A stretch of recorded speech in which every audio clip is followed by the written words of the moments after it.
recording this broadcast of On the Brink Radio in my very, very, very favorite place to be on this island at Great Barrier Island, New Zealand.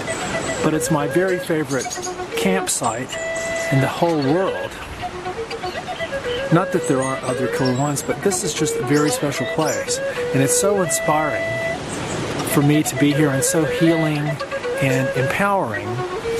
And my radio show is called On the Brink, and it's meant to sound heavy because we are on the brink of many things. But if you look into sort of what I've always intended to be the conceptuality and the psychology behind the concept of the brink, it's not necessarily a negative thing. The brink implies an edge, that we don't have to fall off of it.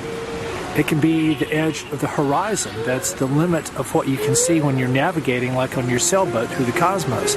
Oh, Wefferson, that was such a beautiful song. That's the most beautiful flute I've ever heard. Thank you for that. It could be the edge of the earth. It could be the distant limits of our memory. The brink is not just a physical precipice that we can fall off of or be pushed over or go off the edge like lemmings, like it seems with military-industrial civilization, the theme that I tend to talk about more than anything else on my show. But I get a bit weary of it sometimes, and just camping out last night with Grandmother Pahuta Cow here has really made me feel that I just feel like doing a show in honor of the importance of gratitude, the importance of giving thanks, and to take around and look at everything that I have to be thankful for, and the beauty and power of being here now, and that we all have so much to be thankful for, that if we actually start categorizing what we have to be thankful for, it would dwarf, it would reduce to astronomical invisibility anything that we are constantly and chronically complaining or worried or stressed out about. And that's what I'm going to do this show today in honor of my own spirit of gratitude that's really huge. It's huge in me. And I'm always giving thanks to Mother Earth and my friends for making me possible and everything. But I just want to say that I saw something on Facebook a few weeks ago that said a grateful heart is a magnet for miracles. And I really believe that. I really feel that, our heart, it's not just a metaphor. It's not just the anahata chakra. It's not just the biological pump that pumps our blood and gives us a rhythm. Electromagnetically, the heart is believed to radiate even more energy than our brain, the heralded brain that we put on the pinnacle of that gives us our superiority. This is so we think. None of that in this show today. I'm just going to give thanks to everything and everybody, and I'm going to categorize a lot of things, and you can do the same yourself. You can make this an exercise in gratitude by every day when you get up, for example. You could just go, oh my God, I can't believe it. We've actually got another day, another whole day of my life that I can basically, within certain limits, I can do whatever I want. And we've still got air to breathe with plenty of oxygen, hopefully not too many chemicals wherever you are. We've got beautiful sunlight, especially if it's not cloudy and if it's daytime. We've got sunlight, we've got oxygen, we've got gravity keeping us from flying off into space. We've got these three things alone are absolutely essential for life, and they're a constant present, and they're free. We don't have to do anything for it. And there may be powers that be that think they're going to try to capitalize on these at some point, but at this point they haven't been able to, and so that alone is something to give thanks for. But if you wake up, like for example today, I woke up this morning and it was freezing in the night. Not freezing, probably down to about 4 or 5 degrees centigrade, and but I'm sleeping in a beautiful tent that I'd like to be thankful for to my friends Joe and Ro for loaning it to me. to camp out. And it's not my tent, not my Trango 2 that served me so well for 13 years, which was a 4-season mountain hardware tent that they took at Mount Everest. Mine is in storage down in Christchurch awaiting repair. But they loaned me this little tent. Now this is the dead of winter here in New Zealand, but this is a summer tent. The sides are just screen. There's no actually way to close it up, and it's not very big. And luckily, I brought plenty of blankets in my sleeping bag, so I was able to stay marginally warm enough to kind of go to sleep for a while. But I woke up this morning, stuck my head out of the tent, and I go, "Oh my God, yay!" Teoa, the sun is shining down on the beach, even though I'm deep in the shade of Grandmother Pohutukawa tree. The sun was shining, and it's shining on me right this very minute, and I'm looking at these beautiful, beautiful, sparkly reflections of the sun on the ocean here between me and this little island, and then about 3 k's out is Rakitu Island, or also known as Arid Island. I'm on Aotea, Great Barrier Island, my very, very favorite place in the whole world. I'd like to also give thanks to my beautiful friends John and Peggy Ann Garlick, who make my visit here possible every year since 2006. Their huge magnanimity and astronomical support and true, genuine friendship. And I'd like to thank Grandmother Pohutukawa. She's my favorite of all my tree friends on this planet. She's my very, very, very favorite because I've known her probably longer than any other tree that I am able to still go and see. And we come and see her regularly. Like, this is our second visit to Grandmother Pohutukawa on this visit since about a month ago. But she's a giant Pohutukawa tree that might be 1,000 or 2,000 years old. She's got a giant arm that curves around that is very much like she's putting her arm out and around to embrace whoever's here in the most ultimate little campsite. And the other, she has maybe a dozen other large limbs that sort of arch out and form this canopy in 360 degrees. But I'm leaning against her big main right arm now that encircles her bosom, in which we just camped out. And whenever I sleep here and wake up after laying on the ground right next to Grandmother Pohutukawa for many, many, many hours, it just really does something to my whole spirit. It uplifts me and cleanses me, and it makes me realize how beautiful it is to be here now. And sometimes Grandmother Pohutukawa talks. Now, she doesn't really, English isn't her favorite way to communicate, but she can speak English. Grandmother Pohutukawa, how are you this morning? Fiats, I'm so good and so glad to have you and your creature family back here, the Kaitiakis. We wanted to thank you for coming, and I'm glad you were able to camp out and hope you stayed pretty warm. Grandmother Pohutukawa, it is so lovely to talk with you, and this show won't be a full-on interview with you, which we'll come back and do next time. But I did want to ask you if you can tell me what are you thankful for? Oh, Aphiops, that's one of the biggest things that we as the Tree Kingdom do. We constantly give thanks to the Great Spirit, Wakantanka, and Mother Earth and Mother Nature, and the spirits of water-based life, and all the ancestors and everyone. We stand here basking in the sun by the day, in the rain and the snow and the cloud and the wind and the stars at night and the moonlight and the galaxy and the Pleiades and all the planets, and we bask in all these energies, and our main thing that we spend our time doing is, in fact, giving thanks to everyone for everything, for being here now. Oh my God, so that's the Grandmother Pohutukawa, you're saying that that's the primary thing that the Kingdom of Trees engages in, because our Western scientific mind thinks that trees stand there and they're basically not doing anything. They're not inanimate, but they're this is how a lot of people think of trees. They're of course they're alive, but but are they conscious? No. Are they sentient? No. They can't even move. They don't have hands. They don't have eyes or ears. They don't think. They photosynthesize, and then other relatives in the plant kingdom grow and make food for us, and fruits and nuts and seeds, berries and grains and vegetables and cones and needles and all these kind of things, and phytochemicals and camphors and nectars and pollen and resin, and that's another thing I'd like to be thankful for. not only you, Grandmother Pahuta Cow, but all our other Pahuta Cow friends, Rachel Carson and Black Elk. They're at Oroforo, and the 2 Pahuta Cows at either end of the beach, and the ones at Okupu, and the ones up on Memory Island, and all the ones on the North Island, and all the other trees, the puris, and the Nicows, and the cabbage trees, and the pongas, and the tree ferns, and the harakete, the flax, and all the beautiful flowers, and all the kingdoms of the plants, the beautiful go-to colas, and my beautiful white sage, my salvia apiana, and my centella asiatica, and my beautiful lavender, the lavandula purpura from Tasmania, and my beautiful golden seal, and the heliconias from Hawaii, all the lobster claws, and all the rosemary, and the thyme, and the oregano, and all the beautiful flowers, and all the plants and vegetables that we eat, and all the beautiful veggies that I was able to make juice from, beetroot and carrot and celery and apple and ginger, beautiful organic apples, and all the beautiful lemons and tangelos and mandarins and grapefruits and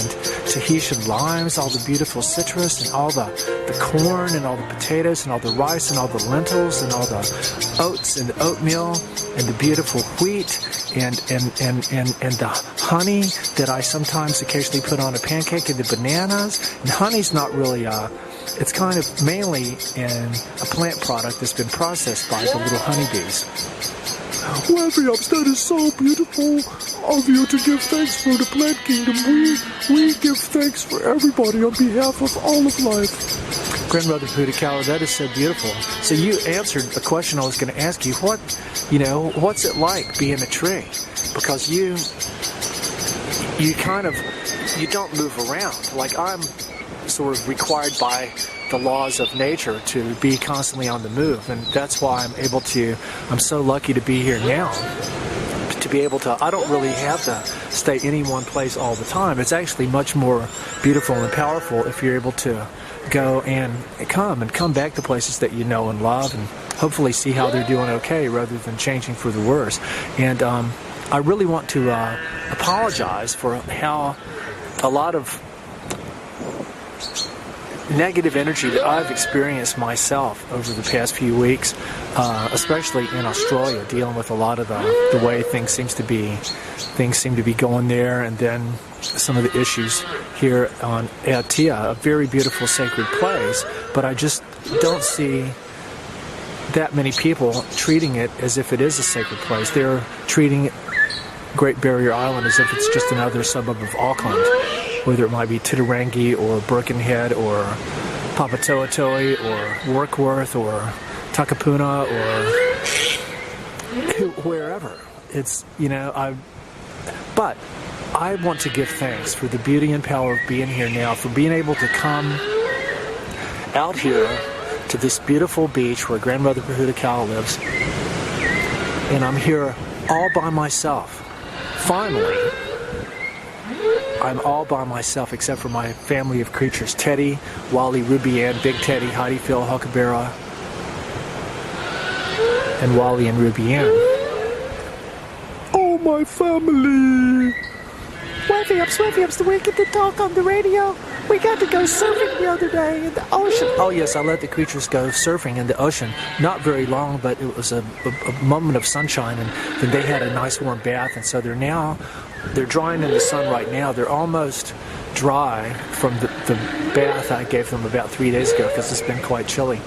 But to be able to come, I would say, I've said many, many, many times to many people in many different situations that I think I'm the luckiest person on this planet. And I really think that that's true, despite the hardships and challenges and obstacles and difficulties and hurdles that I have to go through now and then. That's the price I pay for having moments of being extraordinarily rewarded and smiled upon by the Great Spirit and my guardian angels, who have to be the very, very best ones anyone could have. But for me to be here now on this beautiful remote beach with nobody else within several kilometers of here, possibly one farmer that lives about 2 or 3 kilometers away, and I've got this whole beautiful beach all to myself. I was able to stand there and do my qigong naked in the sunshine and camp out here completely by myself in the most beautiful campsite anyone could ever hopefully never know about. And the sun is still shining, and it's not exactly warm. It's quite nice in the sunshine. I was sort of partially in the sun and partially in the shade now up beneath Grandmother Putakala. But I want to thank all my friends, everyone who's might possibly be actually listening to this show, and everyone who reads my emails, my blog posts, and who cares about what I share, and who is actually my friend, people who actually know me, and who make me possible, who give me places to stay, who buy my art, who give me money, who give me food, who share their places with me and give me rides, and who try to be on their highest path in honor of the beauty and power of being here now. And for people who acknowledge my hard work and contribution. And I really want to thank everybody in all of life, Great Spirit, Mother Earth, all the star nations, our family of life, my kaitiakis, all my beautiful friends, Aotea, Te Iki Ameli, Te Waipunamu, the Spirit of Tasmania, Australia, all my whale dreaming family, all the First Nations Australians, First Nations Americans, all the chakras in the body of the rainbow serpent, all the Rachel's Carson of today, the chakras in the body of the rainbow serpent. I start with Uluru, Attila, and Katajuta in the Central Desert, go down to Wapina Pound in the Flinders Ranges in Arkarula, over around to the west across the Nullarbor to Albany, Denmark,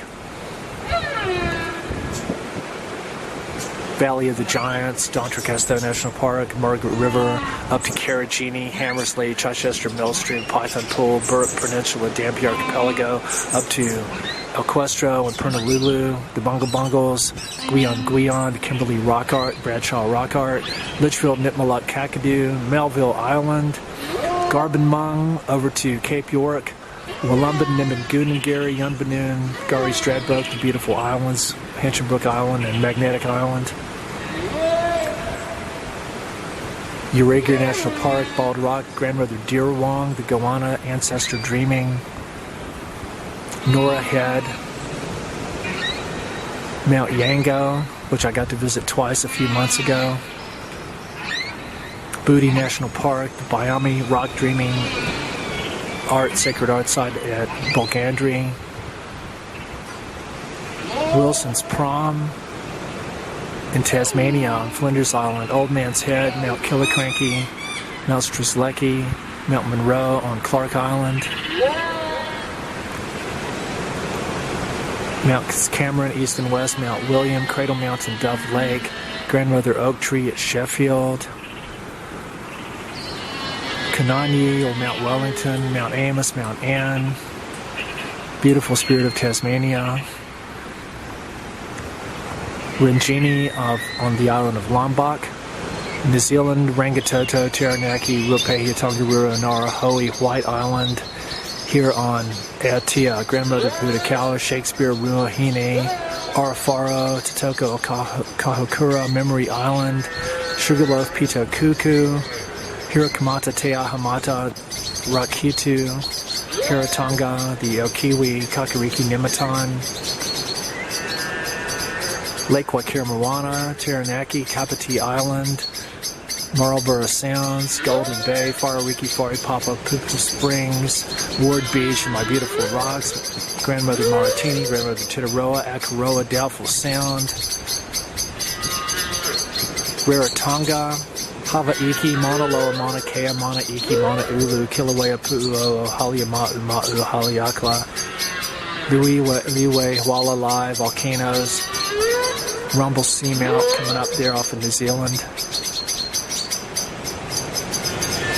Aleutian Islands, Mount Hood, Mount Shasta, Mount Baker, Mount Logan, Mount St. Helens, Yellowstone, Yosemite, Kings Canyon, Sequoia, Joshua Tree, Big Sur, Ojai, Muir Woods, Point Reyes, Stimson Beach, Grand Canyon, Arches, Bryson, Zion, Canyon de Chelly, Mesa Verde, Chaco Canyon, Appalachian Mountains, Guatemala, Rucapion, Pucan in Chile, Torres del Paine, Siete Lagos in Argentina, Manu National Park in Peru, Bolivia, Ecuador, Galapagos, Iguazu Falls, Tepuis in Venezuela, Iceland, Norway, Madagascar, New Caledonia, Alaska, South Africa,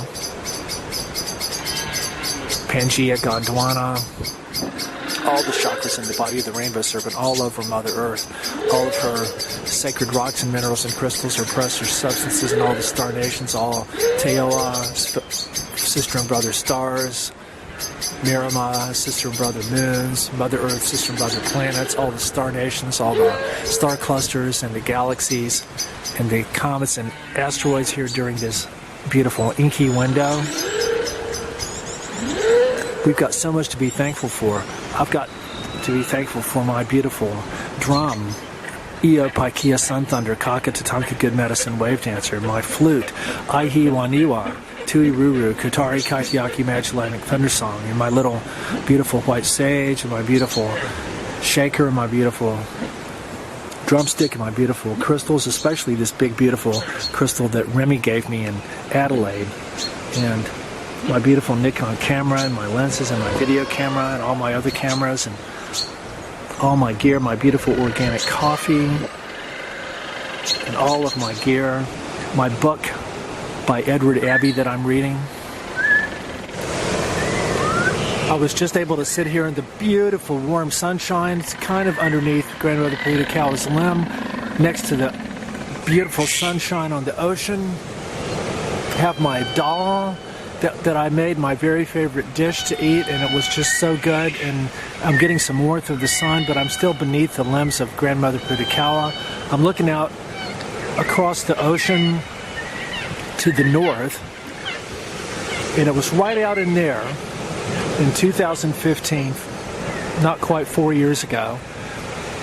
I was standing on this very beach with a didgeridoo given to me by my friend Arpana, Dr. Didge Dolphin in Byron Bay, and I can't play it yet, although I was trying, but I made some sounds out of it because I saw these three dolphins out kind of in the distance, and I tried making some sounds to them, playing my flute and my drum in the ditch, and I psychically asked if they would come over to Arafaro Bay or Medlands, where I actually live. Just, doesn't hurt if you don't ask, you don't find out. And lo and behold, the very next day, there were some dolphins there. And in my mind, of course, they were the same ones. But anyway, that led to, they hung around for at least a week. And that led to some of the most powerful encounters with dolphins I've ever had. One day I was standing at almost the exact spot where Lisbon and I swam with some dolphins, where she first encountered them for the first time. I think it would have been in 2010, standing at that exact spot where then three dolphins came up to within about a meter from us and came and went 2 or 3 times over the next 45 minutes. And we felt simultaneously elated, but when we got out, we felt like a sense of warning or urgency had been imparted to us by the dolphins about some kind of planetary level catastrophe that was going to happen. And then in 2015, I'm standing at that exact spot playing my flute, and I see these dolphins kind of on the wave all about 30 meters out, and all of a sudden 2 of them come right in on a wave, and they go either side of me. One is about a meter to my left, and another is about a meter to my right. And the one on my right, and this is water that's only knee deep, and the one on my right came in and swam back out, and the one on my left, which I feel like was a female dolphin, I can't just tell by looking at him, but I felt like it was a young female dolphin, and she came and she turned over and laid there and just looked up at me.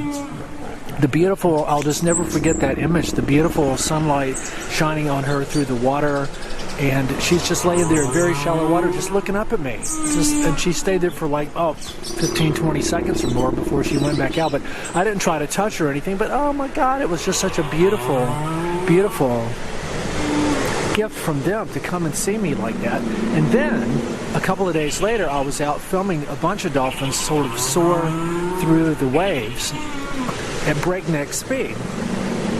And I got out and went and was sitting at my painting desk, and then all of a sudden I received that image in my mind of what a comet or asteroid might look like as it's coming through the atmosphere just a split second before it hits, and I felt like that image was transmitted to me by the dolphins. But anyway, all of this began here at Haratonga, where I'm sitting right now, looking out at the exact stretch of ocean that I was looking at when I saw them. I'm hoping to see some now, although it's kind of hard because of the glare and the glittering of the sunlight on the ocean. But I'm getting ready to go swimming here in a minute, but I'm continuing my catalog of things I have to be thankful for. Really, I would say that a big part of my life is actually to go around and be thankful. I think that might be part of our long-lost true nature as people. Not only to be the guardians and caretakers of our fellow life forms, and I won't call it our planet, of course. It's like saying this is our universe. It's the universe that we happen to live in, or, the universe is a conception that we give to something infinitely vaster than us. So in a sense, everything is ours because it's our perception that we really know more than we know the thing itself that would exist even if we weren't here. So that's kind of one of the paradoxical mysteries of being here now. In a sense, everything is ours, but only in that psychological sense. And in another sense, nothing is ours because we didn't create any of this. We don't own it, regardless of our mental operating environment of today. I really think that if we went around being thankful, if we made a conscious effort to be thankful all the time. I mean, it's hard to be thankful in the face of, watching something really bad happen, like a car accident or something like that. Like here on Great Barrier Island is where I've had the closest thing that ever happened to me that I could have been killed. When I was in a bicycle accident here in November of 2015 and came off and had 3 fractured vertebrae in my neck, I could have easily have been killed or permanently paralyzed, but no, I came through it very, very well with shining colors, thanks to my beautiful guardian angels and the beautiful help from my friends and people who watched over me, like Jade Webster and Peggy and Garlic, who went to the hospital with me, and all the people at the spinal unit and at Middlemore and for ACC with all the beautiful help they've given me that continues to this day. And it's hard to say that I'm thankful that happened, but I'm thankful that given that it had to happen, or that it did, that it turned out the way it did. And I've been back to like 98% of my full physical robustness ever since. Whereas a friend of mine in France, he had a similar accident but less severe. He was going at a slower speed, not going so fast, but he came off and landed on his helmet just like I did, but his spine was severed and he's permanently paralyzed, barring some kind of bionic operation that can, cause his spine to regrow or give him reuse of his body. But so what I'm trying to work on is regaining that last 1 or 2% that'll give me my full leg strength back, my full balance, so I can carry my full weight of gear up mountains like Mount Titiroa down at Fiordland, the most awesome wilderness adventure that I climbed with Lisbeth 3 times, and I've always wanted to go back. To be able to carry all my photographic gear across the lava fields of Volcanoes National Park, to do some beautiful time-lapse photography there in honor of Sean King. I'm so thankful for my whole life to have seen the things I've seen and the things I'm seeing right now, to be witness to the stars, and to have been gifted with intelligence, if I might be so bold as to apply that to myself. You can't go, regardless of things that people say about you, especially if they're nice. People, and it's not like me to do it. I don't go around talking about how smart I am or how creative I am, or any, people tell me that all the time. But I take it with a grain of salt and I thank them. But I go I think everybody is far more intelligent and creative than they give themselves credit for. They just don't acknowledge or honor or try to put to use these abilities. But I'm thankful for the abilities, the immense creativity that I've been given by the universe, by the Great Spirit, and I try to use it in the highest possible way. I guess I could say that I can't say I'm thankful. I'm thankful to this couple in Tasmania, whose name I won't mention right now, but about 4 years ago, mainly the woman, got to know me because I was hanging out with my friend Rob Alliston, who had Parkinson's disease. He was in and out of the hospital, and I hung around there to make sure he was okay when he got out of the hospital. And during that time, I got sort of taken under the wing by the art crowd in Sheffield, Tasmania, and got invited to do this art project, but then they changed their mind about using what I did at the last minute, even though I had expressly asked for them to make sure that that wasn't going to happen. Anyway, it really upset me because of all the time I had gone to in the work, and I told them what I thought. I didn't just take it laying down. I told them how full of shit they were, and they were. I mean, I was not being off base by saying any of this stuff. During this same period of time, this woman had got to know me and told me all this different kind of stuff about her history of mental illness, including being in a hospital for the criminally insane, and her husband had also been in a hospital, mental institution for many, many years because he thought he was Jesus and walked around with robes on, had followings and all this stuff. And anyway, but she, after getting to know me for about a month, she one day told me that she and her husband, from the money that they make, which was a lot, that they like to give grants to people that were doing worthy environmental causes and stuff. And she asked me if I thought that a gift of a few $1,000s would help what I'm doing. And I go, well, of course, that would probably help at the tangible level more than anything else anybody could do. So she worked all that out. She approached me, got her husband to go along with that, and they ended up giving me a few $1,000s, which, I was beginning to work on what at that time was going to be a film that Lisbeth and I had started on, and I was planning to work on that as a way of, one of the primary ways that I saw as conveying information about who the whales and dolphins actually are and what the real global threats to them are. Been working really on this work since 1980. It's like the single biggest project that I work on, my activism with the whales and dolphins. So anyway, they gave me the money to help all the different projects and activism that I was doing, and I told them I was probably going to use a good bit of it on some technology that I really needed. But anyway, it was a grant. It was a gift with no strings attached, no conditions or anything. So anyway, I left and went to Sydney and got some computer gear. And then all of a sudden I started getting messages from this bloke telling me he wanted the money back. And I was blown away because I couldn't understand any reason why, except that he was probably pissed off because of the people in Sheffield there who I told were full of shit. And that you can't just change your mind after you've given someone a grant. And so I just basically couldn't deal with them anymore because I hadn't violated anything. I was doing exactly what I said I was going to do, and I continued on my path.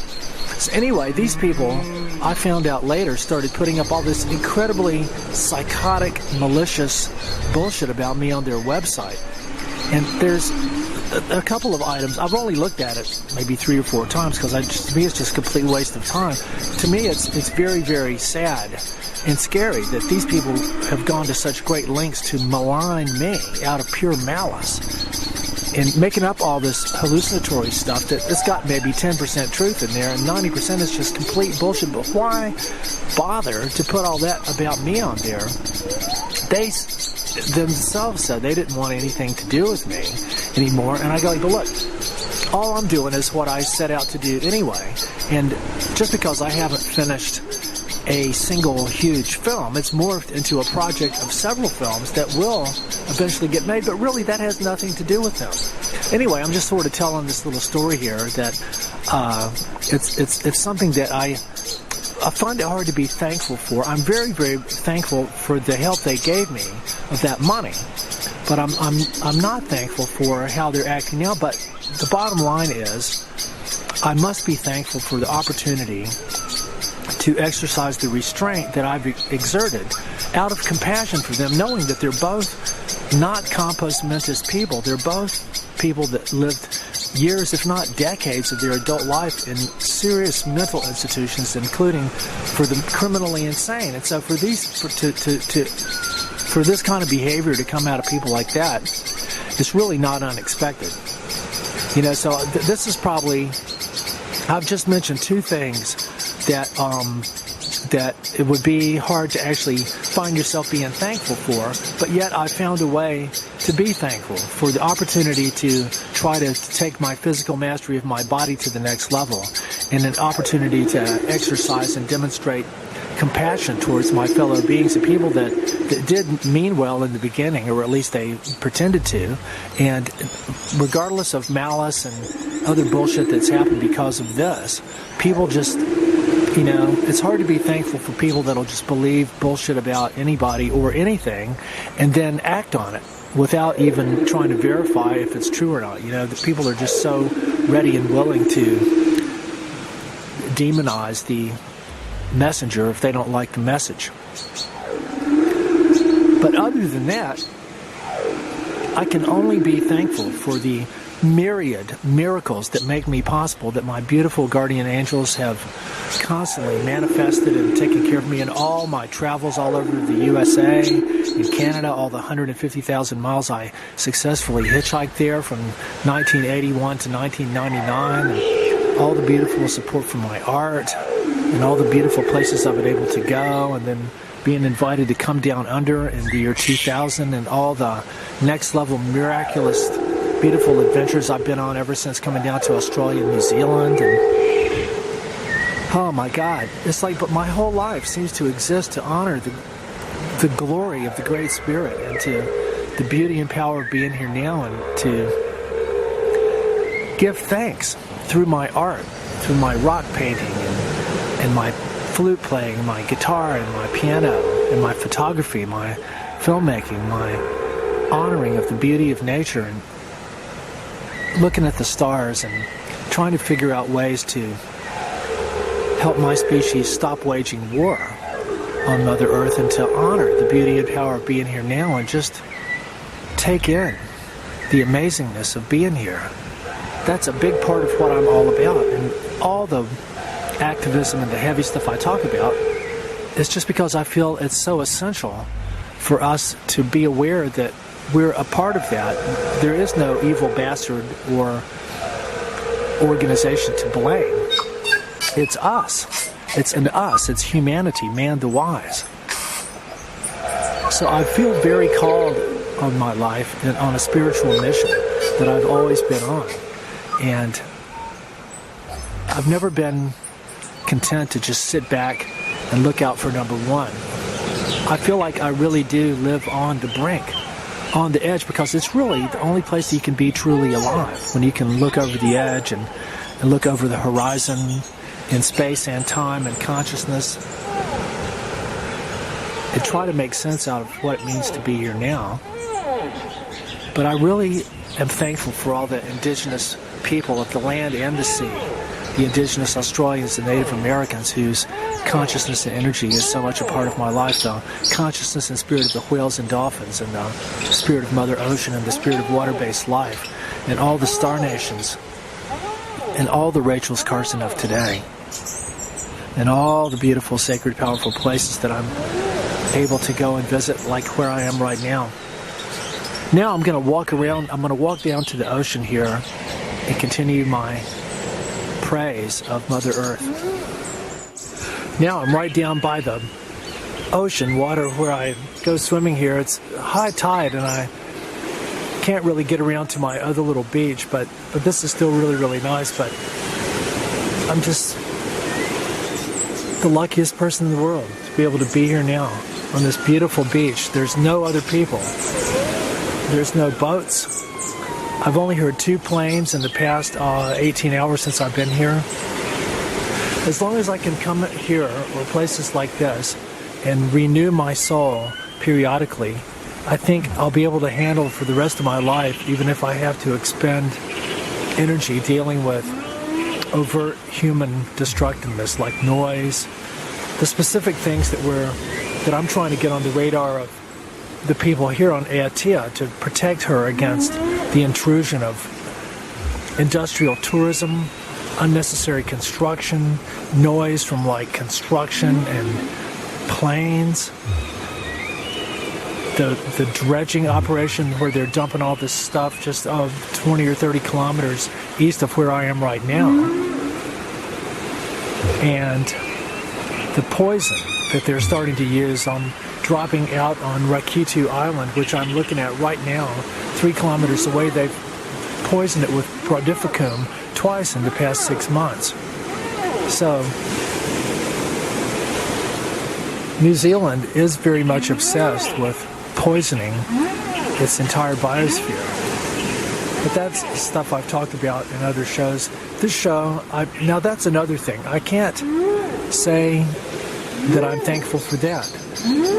I'm thankful for my awareness of it, and I'm thankful for all the activists and people who've educated themselves and who care and aren't afraid to speak out to try to create awareness about this really diabolically gruesome scenario. But that's just one of many, many, many things that my species is doing on this planet. I'm thankful that we exist, and I'm eternally grateful to the Great Spirit for the gift of life and Mother Earth and the consciousness of DNA and RNA for making us and all life forms possible. But on the same note, I apologize for my species, and of course I'm a part of it. I've done my part. I've burned hydrocarbons. I've consumed plastic. I've eaten meat part of my life. I've used electricity, and I've done my part, but I've tried to keep my contribution to the destructive part as absolutely as minimal as possible. I've been able to do without having my own house, and my life is only possible because nice people give me a place to stay. But I've been able to do without my own, and I've been able to do without a lot of stuff that modern man seems obsessed with having. Not just what they need, but many, many times over. Like multiple homes and vehicles and all different kind of stuff like that. It's just overkill. So if we were able to re-invoke our cybernetic guidance principle and regain a sense of self-regulation, we'd be able to re-navigate. But it just looks like we're doing exactly the opposite of that. So I can't say that I'm thankful for all the destructiveness that my species engaged in, but I am thankful for my awareness of it and for my willingness and ability to try to attenuate my own contribution, as well as helping other people to try to do the same.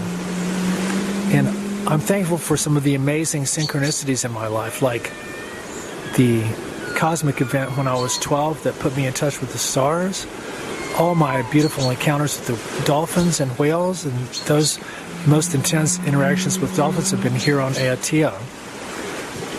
My hitchhiking experience in Tasmania, where this bloke stole all my gear, but a week later I had it all back. Thanks to all the beautiful people that made that possible. Thanks to everybody that's got me through my bicycle accident and continues to support me with my art and music and filmmaking and places to stay in my activism, and by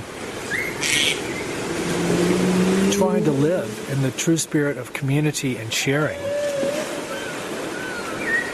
But ultimately, I'm thankful for Mother Earth and the beauty, all the different life forms and just the patterns of nature.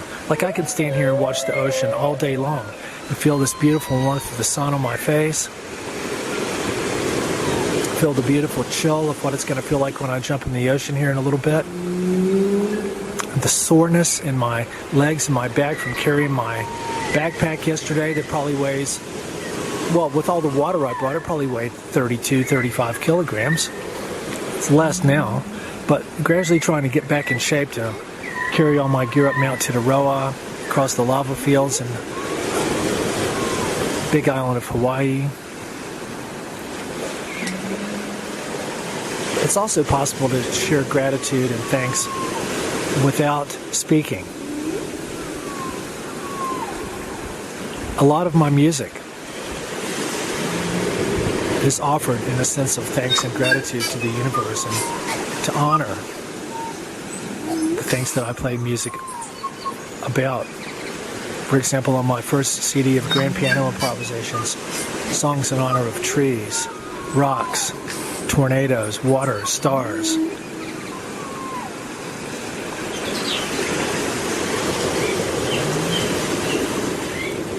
So I guess I'll shut up now and let the rest of the show be expressions of my nonverbal gratitude through sound. The song of birds and the whales and dolphins and the sound of water, some thunder and lightning, insects, the symphony, the language of our fellow beings who, in their own way, may be glorifying the Great Spirit. If we could understand exactly what they were saying and what they meant, what if that was the main motivation behind why birds sing, why insects make their sounds, why whales and dolphins sing their songs and make their sounds? And surely Western science says, oh, it's just looking for mates or expressing a territorial imperative. But it's possible that they might be offering glory and praise and thanks to Wakantanka, to the Great Spirit, for being here now. Just like we have the ability to do. That may be one of our very highest callings, one of the best things we can do to try to regain the true path of the Great Spirit and to try to mend our ways, not that we'll prevent the day of purification, but that we might lessen its severity. We could be thankful for the gift of life and thankful for the opportunity to be thankful for the opportunity to do our best to help the purification be less intense on behalf of all the fellow life forms whose lives and well-being might be nurtured and spared. Thank you to all my beautiful friends for making me possible. Thank you, Mother Earth, Great Spirit, Wakantanka, all beings of love and truth and beauty. This is Jeff Phillips, Wefferson, son of Wefferson, signing off from here, very close to the bosom of Grandmother Pudakala, here on beautiful Atia, Gondwana, Mother Earth, Milky Way Galaxy. And I give thanks for the beautiful infinite expanse of eternity in every direction, within and without. And I'd really like to give enormous thanks to my mom and dad, Mimi and Peepaw. My mom's birthday is coming up in a couple of weeks. They were the best parents anybody could ever possibly have. And I'd like to give thanks to all my ancestors, my grandmothers and grandfathers, my mom's family who came from Germany, my dad's family from Scotland, all my ancestors that go back to Alexander the Great's dad, Philippus of Macedonia, all my ancestors of Homo sapiens and all the kingdoms of life. I'd like to really give thanks for the beautiful indigenous people of Australia, the First Nations Australians with whom I have very extraordinarily powerful, deep love and respect and connection, the Native Americans, and I'd like to give thanks to the beautiful spirit of Rachel Carson, my probably very favorite of human beings. Her gifts, her legacy, her message, her warning, her information, her story, her beautiful books and writing and information about the dangers of industrial civilization and the beauty and the awe and the enchantment a sense of wonder of being here now, especially near the ocean as I am right now.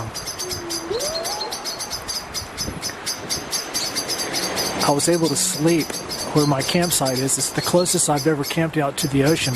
At high tide, the surf was coming in probably no more than 15 or 20 meters from where my tent is, except for I'm safe because I'm pretty up high on a dune beneath a tree.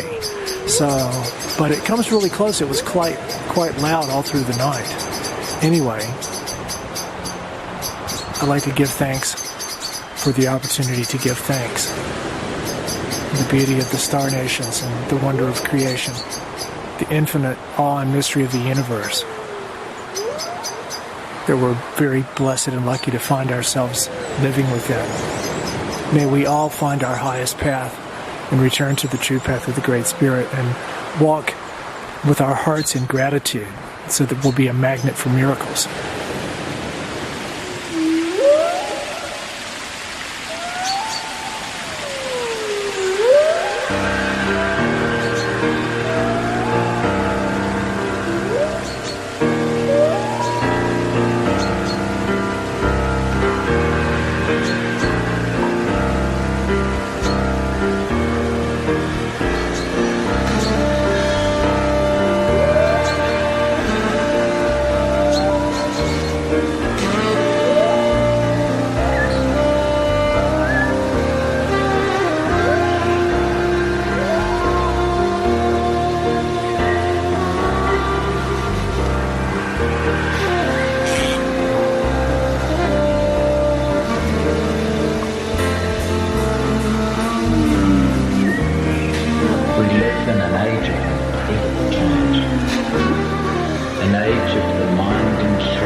This is Ozzy Skateboard, and you're listening to UCY.TV.